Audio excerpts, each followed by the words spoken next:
Okay, guys, now that everyone has gotten settled in and you've gotten to know each other a little bit better, maybe gotten to do some other activities, I would like to ask you to participate in an activity.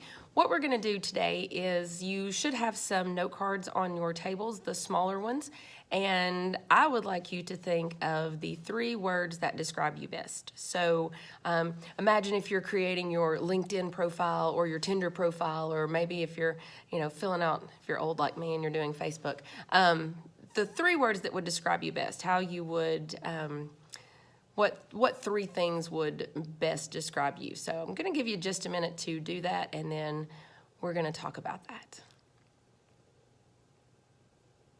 All right, so I'm going to share mine with you. Hopefully they've paused the video and you've had enough time to write your 3. So I probably should have written these backwards. I don't know if you'll be able to read them. So mine are mom, wife, and friend. So those are the 3 things that if I had to describe myself to someone else, those would be the first 3 things that would come up. Hopefully, I'm a really good reader, I think.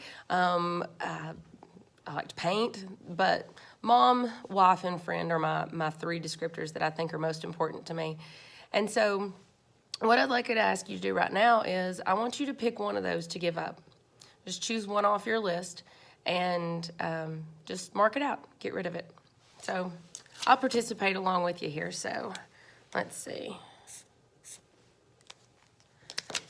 So I marked out my 3rd one. I marked out friend. So I figured maybe being the 3rd one that was the least important, but hopefully I have some of my friends are there today. I don't know how I would give that up. My circle of friends has been very important to me over the years. They have supported me through good times and bad times. They're part of my memories from, 2 years old. I'm fortunate enough to still have my best friends that grew up across the yard from me, starting at 2. I've known them longer than I've known my own brother, so it would be very, very hard for me to give that up. And one of the things that is a huge identifier for students of color is the color of their skin.